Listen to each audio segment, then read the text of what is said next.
Eu sou Rebeca Braga. E eu sou Alexandre Lara. E nós somos o Casal Reab. Voltamos. Passamos algum tempo sem gravar episódio novo, mas estamos aqui de volta com uma nova cara. Agora tentando profissionalizar um pouco mais para a gente poder conversar um pouco melhor com vocês. Hoje a gente vai continuar a nossa linha de raciocínio, que a gente começou com a enfermagem. Então agora a gente está entrando um pouco mais nos personagens da reabilitação, quem são esses profissionais que contribuem com nossos pacientes. E hoje, com muita, muita alegria, a gente vai trazer a área da fonoaudiologia para a gente conversar um pouquinho mais e entender qual é o papel desse profissional espetacular no processo de reabilitação. E com muita alegria, a gente convidou a Carol Silvério e super aceitou, muito, a gente ficou muito feliz. E aí vou passar a bola para ela se apresentar e a gente começar o nosso bate-papo. Boa tarde, Rebeca. Boa tarde, Ale. Eu queria dizer o grande prazer, claro que eu iria aceitar, o grande prazer de estar aqui, principalmente falando de reabilitação, representando a fonoaudiologia, que é a minha área, e a importância da gente falar para a equipe. Então, qualquer espaço que a gente tenha, a gente tem que falar, seja fonoaudiólogo, fisioterapeuta, quem estiver nos escutando, para que a gente leve a essa informação de qualidade, contribuindo para esse processo como um todo. Então, obrigada pelo espaço, é um grande prazer estar aqui. Eu espero contribuir. Eu sou fonoaudióloga, igual vocês já me apresentaram, e eu atuo especificamente numa área, eu brinco, né, que eu fico disfagiando, então eu sou quase uma disfagióloga, mas a gente tem a fonoaudiologia de formação, a ideia é muito mais trazer aí esse olhar completo, esse olhar como um todo de equipe, então espero colaborar com vocês. Obrigada. Com certeza, muito obrigada. Carol, então, vamos já começar a falar sobre casos e como que é a atuação da fono nesse sentido. Então, vamos considerar um paciente que está internado, ele está entubado em ventilação mecânica. Como que a fono pode contribuir para a evolução desses pacientes? Tá, então vamos lá, trazendo esse cenário de atuação hospitalar, né? Quando a gente pensa em hospital, a disfagia vem muito na nossa cabeça, vem muito na nossa mente, mas não é só isso. Então vamos começar a desenhar esse cenário. Quando eu tenho um paciente intubado, a fonoaudiologia a gente não consegue atuar em termos de deglutição.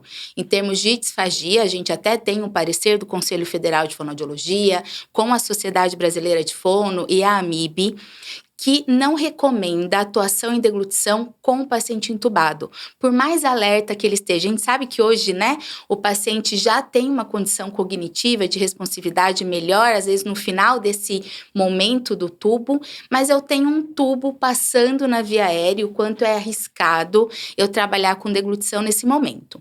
O que não quer dizer que eu estou fora da equipe multi, onde eu não possa contribuir ali, verificar se é necessário com a equipe médica, uma medida para conter a produção de saliva, verificar a higiene oral desse paciente, mas é possível eu pensar no intubado em termos de comunicação, né? Hoje a gente tem o paciente muitas vezes muito alerta ainda no tubo, então o quanto pensar num recurso alternativo de comunicação, que não precisa ser muito elaborado, mas que ele pelo menos consiga comunicar coisas principais, coisas essenciais para esse momento. Então, ele no tubo, eu penso muito em comunicação, se ele tiver um mínimo ali de grau de alerta, de grau atencional para isso. Agora, se ele tiver numa condição de ventilação traqueostomizado, aí eu consigo pensar, conforme o momento, a programação dessa ventilação, a gente entrar o quanto antes, pensando num processo de reabilitação, num processo de deglutição, para ele não ter uma disfagia mais importante, ou eu até colaborar para que ele saia o quanto antes dessa ventilação mecânica. A gente tem estudo que mostra que no traqueostomizado, não no intubado, a gente atuando o quanto antes com esse paciente, eu tenho o paciente saindo precocemente dessa ventilação. Carol, mas é bem interessante o que você está dizendo, porque quando a gente tem a ideia, e é a ideia que a gente esclareça esses detalhes mesmo para vocês. A gente tem a ideia que o paciente está traqueostomizado, ele não vai engolir, então a fono, teoricamente, não precisaria entrar. E que não é o caso, é muito pelo contrário. Justamente por ele estar traqueostomizado, que aí vai ter uma atuação. Eu não preciso esperar ele decanular para a fono entrar. E isso é uma coisa que a gente fala desde quando a gente montou o Casal Reab, a gente bate muito na tecla da reabilitação precoce.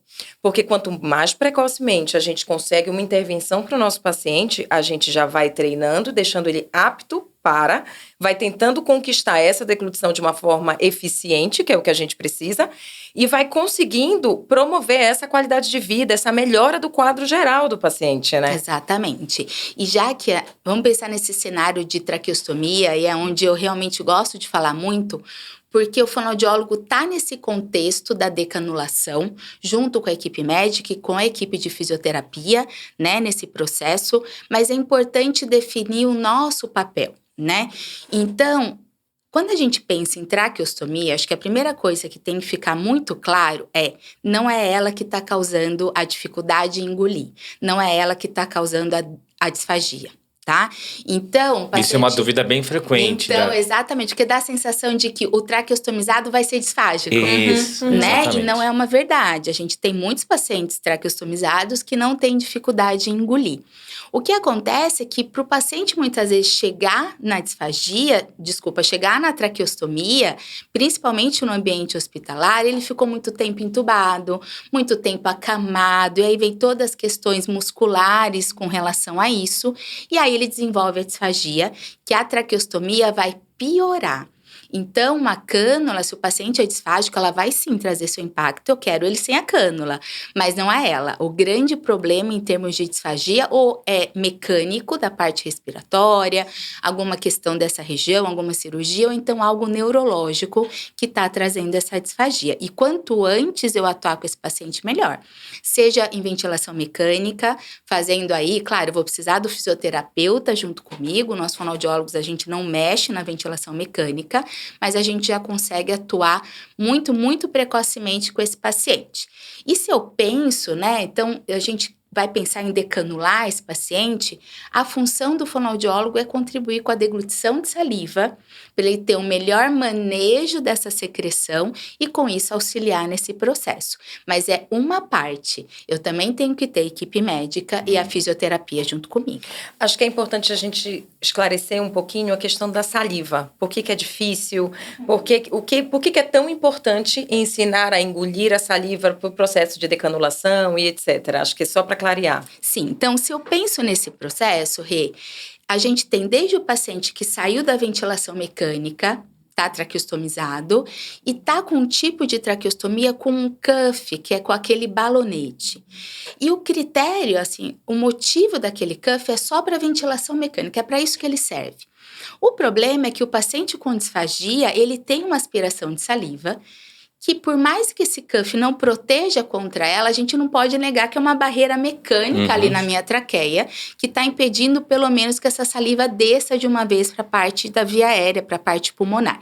Então, eu preciso ter uma boa condição de deglutição de saliva para começar esse processo de desinsuflar do cuff, desinsuflar desse balonete, para eu começar a deixar esse paciente respirando pela via aérea superior, ele restabelecendo uma condição mais fisiológica respiratória e com isso eu ter uma boa condição. Desde ele não precisar ser tão aspirado, e aí ele não precisar dessa via para um acesso de higiene brônquica, por exemplo, até eu contribuir em termos desse ar subindo para a via aérea superior, o quanto ele vai ganhando força respiratória, o quanto ele vai ganhando pressão, né, nessa parte subglótica, e com isso tendo aí uma força de tosse melhor, uma proteção melhor e contribuindo. Então, não tem como eu pensar numa decanulação segura se meu paciente tiver boa parte dessa saliva indo para o pulmão, porque ele vai precisar dessa via para pelo menos ser aspirado para uma higiene brônquica. E pensando já agora num paciente que não tem mais traque, não está mais em ventilação, e que também é muito comum, ele ter a disfagia, né? Que é a dificuldade de engolir. Ou até nem chegou a precisar de tráqueo, né? Isso, Às vezes o paciente não precisa de tráqueo, mas evolui com uma disfagia. E é um medo, né, dos cuidadores, da família e do próprio paciente, ele ficar broncoaspirando toda hora, ter várias broncoaspirações de repetições, que pode levar a infecção pulmonar, pneumonias, etc. Fala um pouco pra gente dessa atuação da disfagia em si, desse processo todo. Tá ótimo. E aí eu vou até aproveitar o espaço de vocês para a gente falar sobre o que é a disfagia, tá? Porque disfagia é muito associado com a aspiração, né? Com a broncoaspiração de saliva, de líquido, de alimento, de tudo isso junto. E é isso mesmo. Disfagia é quando vai uma parte do que eu engulo para a parte pulmonar. Que então, isso é a broncoaspiração. Também acho então, importante. assim, né? De repente a gente tem família nos escutando. Isso aí. Cuidadores, a gente tem um mesmo caminho para a parte respiratória e para a parte de alimentação, que é a nossa faringe, a nossa garganta. E quando eu estou respirando, eu estou falando, o ar está passando. Quando a gente engole, quando a gente deglute, a gente tem todo esse movimento, que é o fechamento da parte pulmonar para uma passagem por esôfago e por estômago desse alimento, líquido ou saliva. Então, é assim que a gente engole. E a aspiração é quando, por alguma questão, parte desse alimento, do líquido da saliva, ao invés de ir só para o estômago, vai para o pulmão também, trazendo uma série de riscos pulmonares. Então, essa definição de disfagia, ela está bem conceituada, é muito forte. Então, se eu estou no hospital, falo que um paciente tem disfagia, todo mundo entende que ele está broncoaspirando. O problema é que disfagia não é só isso. Disfagia não é só aspiração. Então, eu posso ter, por exemplo, um paciente com quadro com uma doença de Parkinson ou um pós-AVC mais grave, ou até um paciente iniciando aí um quadro demencial, por exemplo, que ele tem um tempo de condução do alimento muito maior, sobra alimento na boca, ele precisa engolir 2, 3 vezes. Ou então, se eu penso em criança com disfagia que cai muito alimento para fora, tem que colocar novamente, isso é gasto de energia. Então, a eficiência do engolir não está boa. E aí onde vem o risco nutricional. Então, eu também posso ter disfagia sem ter aspiração. Quando eu tenho uma disfagia que se eu deixar o paciente só comendo pela boca, sem nenhum recurso alternativo, ele vai desnutrir. Então, disfagia é tudo isso. E quando a gente pensa nessa situação, quanto antes a gente intervir, melhor para a segurança clínica desse paciente. A gente tem um subdiagnóstico em disfagia incrível, enorme. Tanto que quando a gente pega estudos com pacientes mais graves, se eu pego, por exemplo, disfagia em criança com paralisia cerebral, dos mais graves, pensando ali os níveis 4 e 5 do GMFCS, a gente chega a 99% de disfagia. É muito alto e a gente não vê isso no nosso dia a dia porque está sendo subdiagnosticado, né? Então, quanto antes o paciente tiver esse diagnóstico de disfagia, melhor para uma qualidade de vida, melhor para ele não desenvolver pneumonia ou um grau de desnutrição importante e a gente conseguir com que ele renda numa fisioterapia, numa terapia ocupacional, porque não tem como ter ganho de função motora grossa se ele for desnutrido, né? De energia, né? Exato, e é o que eu falo o tempo todo, assim, o quanto que tudo bem, a gente vai proteger esse pulmão, é importantíssimo, é agudo, é grave, eu não quero que ele aspire, mas eu quero ele bem nutrido, para que ele tenha cognição, para que ele tenha rendimento, e aí num processo de reabilitação que exige muito dele em gasto de energia, né? E eu tô achando bem interessante porque você, nesse pouco tempo que a gente já está de conversa, a gente já passou por várias áreas. A gente já passou pela físio, a gente já passou pela nutrição. Então, é aquilo que a tecla que a gente sempre bate. É uma equipe multidisciplinar, é aquele paciente, mas ele tem várias áreas de atuação que podem contribuir com ele. E se a gente não tiver esse olhar, ele está comendo, mas ele sempre comeu pouco. Não, mas se ele comer pouco, ele não vai ter essa energia que ele precisa para poder se engajar na reabilitação e ter as aquisições motoras que a gente precisa contribuir para que ele tenha, né? Exato. E não é clichê, né? Essa coisa, a gente precisa de uma equipe, não é clichê. A gente não trabalha sozinho. Trazendo para essa minha área em disfagia, não dá para atuar em disfagia sozinho. Eu não ganho. Pelo menos não de forma suficiente. Mas é muito interessante isso. Cada área dando o seu alerta específico e trabalhando em conjunto é o sucesso da reabilitação, né? E você falou também da questão da higiene oral, que muitas vezes, dependendo do hospital, se tiver a disponibilidade da odontologia fazer essa avaliação, também contribui para o paciente, porque infecção na região da boca, para paciente entubado, agrava o quadro. Então, são muitos detalhes que a gente, quando não tem contato com esse paciente, a gente não tem nem ideia, né? E muito, assim, a gente tem estudo que mostra que entrar odontólogo em UTI cai índice de de pneumonia, né? Então, realmente, eu preciso desse olhar especializado de todo mundo, né? Que Claro, bacana. a gente tem a nossa área específica, mas a gente se interage e é entender o papel de cada um e a contribuição um com o outro e por aí vai. Muito bacana. E aí, nesse paciente que a gente estava falando, por exemplo, que acaba comendo pouco, ou que não realmente ou passou uma sonda, precisou passar uma sonda nasogástrica, ou tá com tempo, eu acho que a gente podia esclarecer um pouquinho quanto tempo se fica com essa sonda, ou quando que tem indicação de passar uma gastro, que uma é um pouco mais provisória, a outra é um pouco mais permanente. Eu acho que falar um pouco disso, porque eu acho que sonda assusta. Quando a gente fala, nossa, o paciente vai precisar passar uma sonda, a gente já fica, nossa, ele tá muito grave. E não necessariamente. Às vezes precisa de uma sonda para ter um aporte nutricional um pouco maior, mas que é temporário e para que ele possa melhorar e para que a gente possa retirar com mais segurança. Eu acho que... Fala um pouquinho disso pra gente. É exatamente isso. E que bom você trazer isso, porque é isso. Uma das grandes dores de quem cuida de um paciente disfágico é a hora que a gente chega e fala, então, a gente vai precisar pôr uma sonda, né?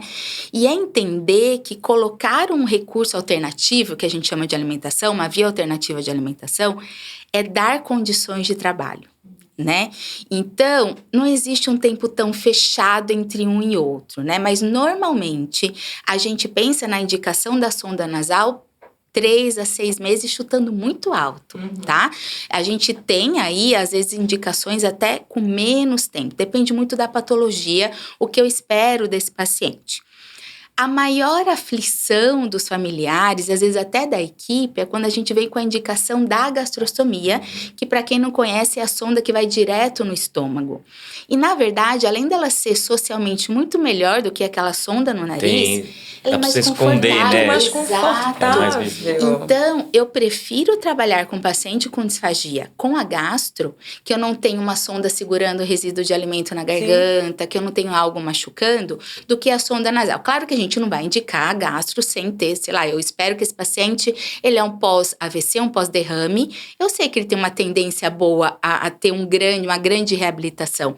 Então, aí eu vou para uma sonda nasal. Então, quando a gente indica a gastro, quando eu prevejo que eu não tenho uma possibilidade dele comer totalmente pela boca num curto espaço de tempo. Ou quando eu estou diante de uma patologia involutiva, então uma doença neuromuscular, uma doença de Parkinson. Aí a gente, já que eu vou precisar ir para uma via, eu sei que ela é de longo prazo, eu vou para uma gastrostomia. Ao mesmo tempo, acho que vale esse detalhe aqui, que ele é muito importante, existe uma recomendação, tanto brasileira quanto internacional, de que em pacientes com quadro demencial grave, não se insira a gastrostomia, tá? Então, já tem estudo que mostra que a gastrostomia não aumenta essa sobrevida, ela não melhora as condições infecciosas, ela não melhora escara. Não, o que precisa ser feito, esse paciente tem um trabalho de deglutição e de nutrição, então fone, nutrição, equipe toda, mas estou falando da disfagia, precocemente, com um quadro demencial ainda muito leve, para eu ganhar o máximo que eu posso em termos de força muscular, para quando ele estiver numa fase avançada, ele conseguir minimamente passar por ela sem grandes problemas. Mas ele vai sim ter um quadro de desnutrição, ele vai sim ter uma questão maior, mas é entender que colocar a gastro nesses casos realmente não é recomendado. Não que seja impossível, a gente tem casos e casos, mas depende da patologia, mas o raciocínio global é: quanto tempo esse paciente vai precisar dessa sonda? Você pensou que, olha, eu não sei responder isso, ou eu espero mais de 3 meses, a minha sugestão é que a gente já pense na gastro. E para a família e para o cuidador entender que não é o fim do túnel. Muito pelo contrário, eu estou dando condições desse paciente render nas terapias. Gente, é muito interessante. Eu estava com uma paciente, eu avaliei ela mais ou menos em fevereiro, e ela saiu do hospital, teve um AVC, e ela saiu do hospital com a sonda nasogástrica. E aí ela chegou nessa posição. E agora? E a família estava numa situação um pouco perdida e querendo saber a opinião de todo mundo. Aí a gente foi conversando e eu falei, olha, você imagina você tentar fazer o treino de deglutição e com uma cânula passando na sua garganta? é muito mais difícil, mas ela não quer. Por quê? Ela tinha a ideia de que se ela fosse para gastro, ela não conseguiria sair da gastro. E aí, à medida que quando conseguiram convencer ela foi para gastro. E aí otimizou o trabalho da fono. E aí agora essa semana tá bonitinha, comendo, fechou a gastro. E comendo o nutricional que precisa, o valor nutricional ok, e deslanchou na reabilitação. Então não é uma sentença a gastro. Não é uma nesse sentença, caso, né? E ela é conforto, ela é qualidade de vida. E a gente sabe que muitas vezes é isso que a gente busca com os nossos pacientes em reabilitação. O quanto eu vou chegar, muitas vezes eu não sei, mas eu tenho que garantir que o caminho tenha qualidade, que ele tenha conforto, né? Então, vocês estão percebendo o campo da fonoaudiologia, assim, quantas áreas é possível estar atuando, né? Assim, é um universo realmente muito bacana. E aí agora vamos pensar num paciente que também teve um evento neurológico, enfim, e começa a perder a fala, né? Perder a comunicação. Como que a fono atua nesses casos? Eu brinco, assim, que eu só atendo disfagia há muitos anos, mas o que me aflige é a falta de comunicação. Né? Porque é aflitivo você pensar num paciente que muitas vezes tem o mínimo ali de cognição para conseguir pedir algo, querer algo, comunicar algo e não ter recurso para isso, né? Então, a comunicação, ela é tão aguda, ela é tão necessária quanto as questões clínicas, né? Então, quando a gente pensa no ambiente hospitalar, muito se fala da disfagia, vamos proteger esse pulmão, esse paciente precisa decanular o quanto antes. Ok, é tudo muito real. Mas e a comunicação dele, né? E a experiência clínica mostra que o paciente que já nessa fase ainda aguda de lesão se comunica melhor, ele rende melhor em todas as áreas. Ele consegue, às vezes, até numa condição cognitiva, muitas vezes aí pós-medicamentosa, que ele está ali passando por uma questão neurológica maior, ele tem até melhores condições de render a tudo se ele tem algum recurso. Então, como que a gente atua? A gente atua em comunicação como um todo, seja através da fala, que é um veículo de comunicação, ou através de recursos alternativos, que podem ser desde pranchas com letras, ou com figuras, com algum esquema pictográfico, né? Que consiga dar um recurso para esse paciente se comunicar. Então, a gente vai desde audição, como que esse processamento da informação está chegando, então desde via auditiva até o processamento da comunicação, da compreensão do que está chegando, até a elaboração do meu discurso e de que forma eu vou me expressar, seja fala, seja escrita, escrevendo ou apontando, fazendo gesto. Então, comunicação é algo muito rico, é algo muito amplo e que atinge uma série de áreas. Então, disfagia é importante, estou aqui falando um monte que é a minha área, mas de verdade eu acho que a comunicação ela é essencial.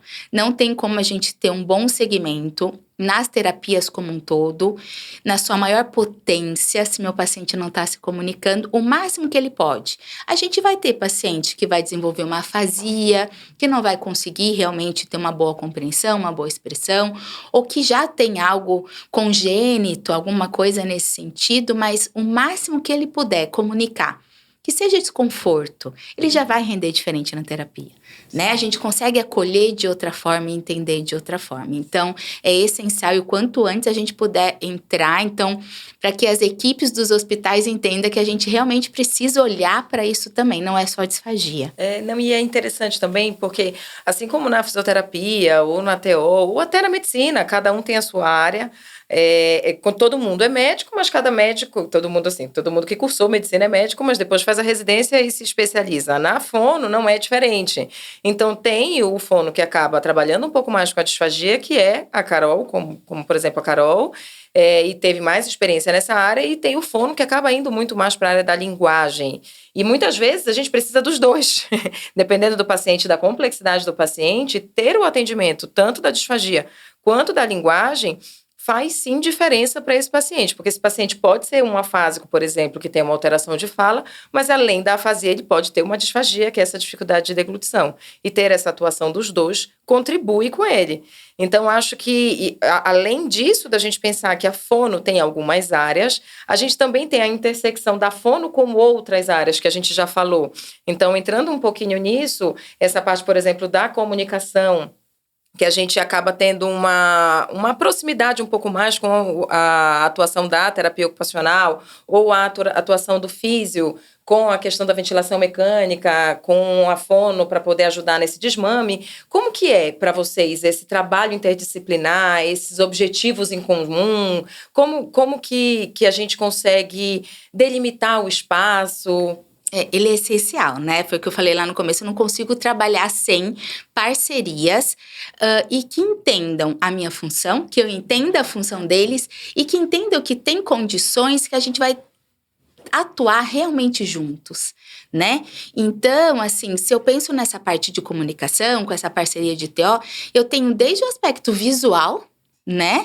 Até um auxílio em termos de acesso, até um auxílio em termos cognitivos. Então, olha o quanto que a gente consegue costurar a comunicação frente a acesso, frente a entradas, frente a diversos aspectos para eu conseguir uma melhor resposta. Então, quando a gente tem profissionais que estejam acostumados com o centro de reabilitação, que estejam acostumados a trabalhar com a equipe, flui diferente. Muito, tá? Faz muita diferença. Muito. Gente, contando agora um pouquinho dos bastidores, a gente tem um pouquinho assim, não, mas isso não é área da... Isso é área da TO, isso é área... Como tem muito em físio e TO também, mas isso não é da TO, isso é da físio. Não tem, isso é do paciente. E aí é isso. Quando a gente tem um profissional que está acostumado a trabalhar com equipe, a gente sabe. E a gente sabe que a gente vai se misturar e tá tudo bem, né? E tem que ser assim. Então, eu por muitos anos estive em centro de reabilitação e ao mesmo tempo em atendimento em home care. Era outro mundo. Então, não é que eu não tinha o terapeuta do home care me escutando. Não, ele parava para me escutar. Mas eu falava assim, gente, vamos criar um grupo? A gente precisa conversar. Sabe assim, a gente precisa conversar. Eu preciso entender onde vocês estão indo. Eu preciso de vocês aqui. Então, quando a gente tem esse olhar de equipe, essa possibilidade de trabalhar junto, o resultado é outro. Ele é mais rápido e ele chega além. A gente consegue passos diferentes quando eu tenho uma equipe entendendo o que eu estou fazendo e que a gente tem objetivos juntos. Não adianta eu ir para um lado, o fisioterapeuta está indo para o outro. Exato. E aí a gente acaba batendo cabeça. Montem grupo, gente. Muito. Grupo, monta e por aí vai. Diferença. E até mesmo às vezes... numa discussão, discutindo o caso sobre o paciente, ver, poxa, será que você não consegue vir no mesmo dia que eu tô atendendo pra gente fazer um trabalho em conjunto? Que isso é super bacana, super rico. Sim. E aí vai fluindo e você vai vendo que os ganhos são enormes, assim, né? E até pros familiares, assim...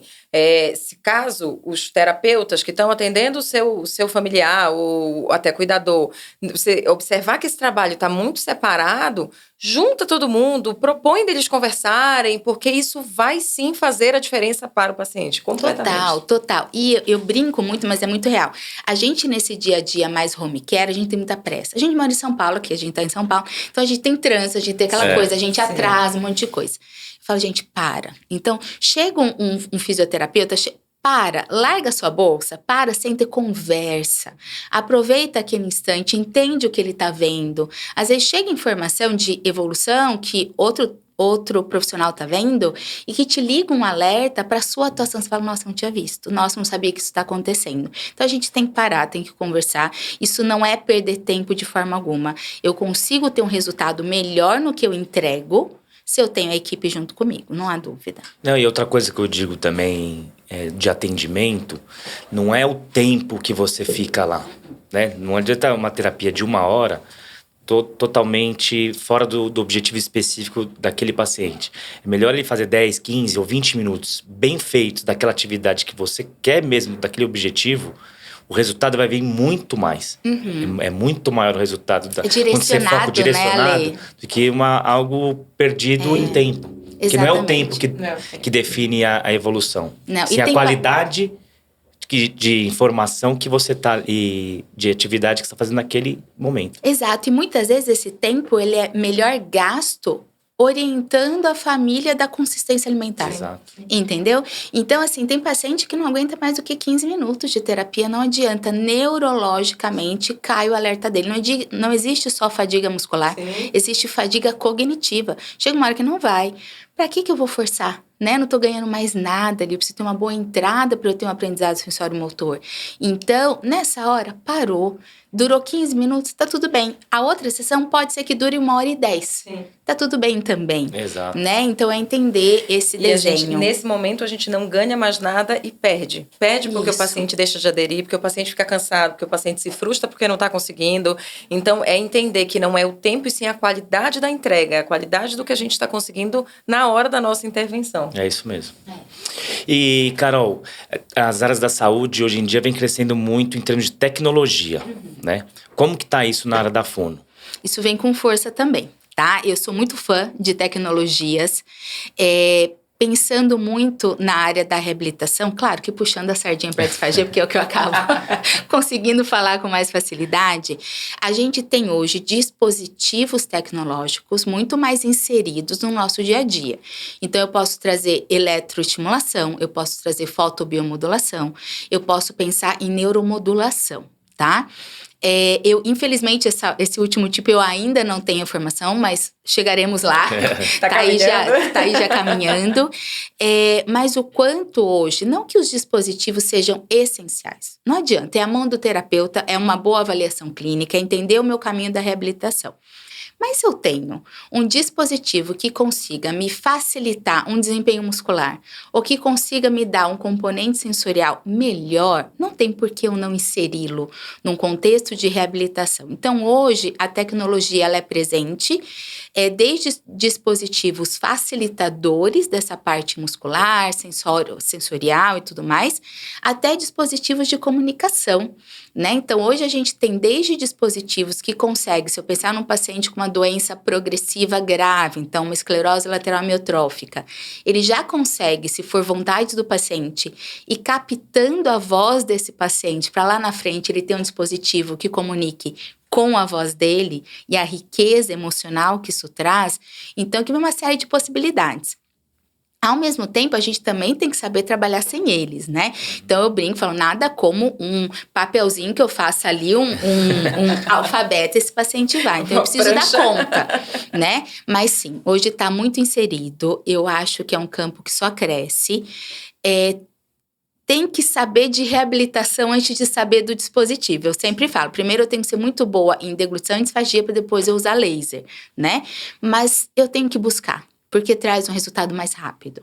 Eu acho que mais do que alcançar um além, é a velocidade com que esses dispositivos permitem a gente ter um resultado, permitem a gente progredir em termos de reabilitação, em termos de função como um todo. Perfeito.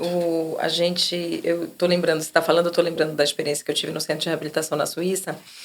E uma das coisas que me chamou muita atenção foi a quantidade de recurso que eles tinham. Assim, a gente que prescreve cadeira, eles tinham uma sala com várias cadeiras, uma sala com várias almofadas, uma sala que era para o paciente usar. Então, eles testavam com o paciente, não era uma prescrição assim, no escuro. Testava, essa ficou legal, então aí ele ia usar. E daí, isso dava mais segurança para o profissional para poder prescrever, mas o profissional precisava saber prescrever a cadeira. Exato, então, a base, né? A base, a gente tem que ter essa base. E aí, comparando para cá, eu brincava que no período que eu fui, eu falava que a sensação que eu tenho é que aqui no Brasil a gente vai na marra mesmo. A gente dá o nosso jeito, mas a gente faz. Exatamente. Eu acho que a gente é mais criativo, né? Porque a gente muitas vezes não tem recurso. Exato, a realidade do Brasil é totalmente diferente. E é isso, ter o conhecimento que existe essas tecnologias e saber escolher qual é a melhor naquele momento para o paciente. É uma ferramenta também que ajuda a gente em termos tanto de avaliação quanto de evolução, né, de parâmetros. E às vezes fica até mais fácil também para o paciente aderir ao tratamento, né, que ele viu como ele estava e como está nesse momento, a família em si. Fica mais palpável, né? Então, assim, se eu penso, por exemplo, nos dispositivos de biofeedback, né? Então, que a gente chama das tecnologias vestíveis, né? Então, hoje existem alguns dispositivos, principalmente fora do Brasil, a gente não tem tanto aqui ainda, mas que o paciente consegue mensurar a força de deglutição dele. Então, assim, dele ter algo que ele consiga olhar a força muscular que ele está fazendo, é muito mais fácil ele entender o que eu estou pedindo do que eu chegar e falar, olha, engole com força, né? Não que engula com força não é importante, mas se eu tenho um recurso para mostrar para ele o que é a força que eu estou pedindo, é muito mais resultado positivo em frente ao que eu estou fazendo. Acho que uma coisa importante também da gente falar, a gente já está meio que se encaminhando para as nossas considerações finais, mas pensando no paciente que tem essa dificuldade de engolir, a gente vai progredindo essa alimentação de uma forma o líquido é a última que a gente consegue chegar, vai do pastoso, o líquido muitas vezes precisa do espessante. Eu acho que é interessante a gente falar isso para as pessoas de casa que têm alguma situação, tá com algum familiar ou tem algum paciente nessa situação, entender o que é o espessante, entender o que é uma dieta pastosa e contribuir com eles nesse sentido. Isso, vamos lá então. A primeira sugestão que eu quero trazer, existe uma campanha e ela é completamente gratuito esse acesso, que chama Campanha Disfagia Juntos Somos Mais Fortes. Então é disfagia.org, a gente tem um perfil em Instagram, que é a união de 10 sociedades científicas, e ali a gente fala sobre disfagia para a população em geral, para trazer esse olhar para contribuir com o diagnóstico precoce. A ideia é essa, então fica a sugestão para que todo mundo possa entrar e conhecer e tirando informações ali. A primeira coisa que a gente tem que entender é que existem condições que facilitam o engolir. Então, tudo é para todo mundo? Não, eu tenho um paciente que pode ser que ele vá melhor com líquido do que com pastoso, mas são exceções. A gente sabe que existe um caminho mais ou menos. Então, tudo que eu controlo, velocidade e quantidade que eu ponho na boca é um facilitador. Então, se eu tô tendo engasgo, se eu tô tendo alguma dificuldade, a primeira coisa é comer uma colher de cada vez. É dar um gole de cada vez, para aquilo ter tempo de descer e eu ter um pouco mais de segurança. Existem alguns facilitadores. Então, por exemplo, às vezes eu sair do uso de um copo para o uso de um canudo, que eu vou ajustar a postura e eu vou trazer controle de velocidade e quantidade, também seja um facilitador. Então, tem que testar o que é possível. Normalmente, alimentos mais cremosos, que são aqueles sem grumos, o pastoso, que a gente chama, que é o amassado ou liquidificado, tende a ter mais segurança. Tá? E o líquido com espessante, que é um produto, na verdade o líquido é engrossado, o espessante ele vem trazer uma possibilidade que facilita o engrossar desse líquido. Ele dá viscosidade, ele dá peso para uma água, para um suco, e ele acaba escorrendo mais devagar lá para a garganta. Então, esse tempo a mais que o meu paciente ganha é às vezes o que ele precisa para conseguir engolir com segurança. Então, não sei onde eu compro espessante, não sei o que não sei usar, faz um suco mais grosso, bate com uma fruta. De repente, já é suficiente para eu trazer uma segurança até chegar no profissional especializado e que consiga uma orientação ali mais direcionada. E uma das queixas mais frequentes que a gente tem, principalmente porque a disfagia no paciente idoso, ela tende a ser mais importante ou mais frequente, é a sensação do alimento parado em garganta. A gente fala muito de engasgo, mas a queixa mais frequente é o alimento que para. Então, o quanto evitar alimentos mais secos, alimentos mais duros, ter sempre nesse prato alguma coisa cremosa, algum caldo para ajudar nessa umidade e, de repente, testar o quanto intercalar com líquido. Então, a cada 2, 3 ofertas, 3 colheres, eu dar um gole nesse líquido para aquela lavada, aquela descida. Então, são orientações que tendem a ser mais protetivas na maioria dos pacientes, até que ele chegue num profissional e fale com o seu médico, né? A gente muitas vezes ainda tem uma equipe que não pergunta tanto como esse paciente está comendo. Então, não é comum engasgar, não é pro idoso parar de comer coisa, não, assim, tem alguma dificuldade ali, a gente tem muito o que trabalhar. Tipo, não é normal. A gente fala assim, mesmo o idoso saudável, no instante que ele deixou de comer alguma coisa, já tem alguma coisa errada. Tudo bem, ele vai ter uma questão dentária, ele vai ter perda muscular, que é dessa idade, ele vai ficar com a boca mais seca, é esperado, mas a gente consegue trabalhar. Então, se ele passa por essa condição e não precisa restringir nada, tá tudo bem, ok, segue o baile. Mas no instante que ele deixa de ir para um restaurante, porque ele sabe que ele vai engasgar, ou no instante que ele leva muito tempo, ele para de comer com a família porque ele se sente mal, ou ele deixou de comer a carne que ele gosta, é hora da gente entrar e trabalhar, porque está tendo um impacto social, emocional, e não é assim. Dificuldade de engolir não é normal. Importantíssimo, importantíssimo. Acho que foi para fechar com chave de ouro. Carol, muito, muito obrigada. Eu que agradeço. Foi fantástica a tua contribuição aqui com a gente. A gente é uma área que eu, particularmente, tenho muita afinidade. TO trabalha muito com fono e eu tive muito boas fonos no meu caminho, graças a Deus, para poder até me ensinar tudo isso que hoje eu conheço da área de vocês. E para poder a gente contribuir, é o que eu sempre falo, né? Contribuir com a qualidade de vida do nosso paciente. Então, fica o nosso recado para vocês. Vou deixar o link da Carol, se você quiser falar também seu Instagram, Carol, pra gente colocar aqui, pra ficar mais fácil pra vocês acharem. Mas quero agradecer mais um episódio, agradecer a participação da Carol e agradecer vocês que estão nos escutando e estão acompanhando a nossa caminhada. Carol, fala o teu Instagram pra gente. Falo sim. É @carolsilvério2. Ali tem uma série de conteúdos em disfagia e o disfagia.org, que é o da campanha, tá cheio de material ali e eu quero super agradecer. Obrigado. E parabenizar esse movimento de vocês, de trazer essa discussão multi, de escutar outras especialidades, o quanto a gente se costura e o quanto é importante essa informação chegar para o profissional e para a família que chega num mundo de reabilitação, que é um mundo completamente diferente, às cegas, desesperados, então a gente tem que discutir. Obrigada pelo espaço e parabéns. Obrigado, Carol. Obrigado você que escutou a gente até esse momento. Então, peço que você curta, compartilhe, para que mais pessoas tenham acesso a esses conteúdos, tá bom? Muito obrigado e até a próxima. Até a próxima, gente. Tchau, tchau.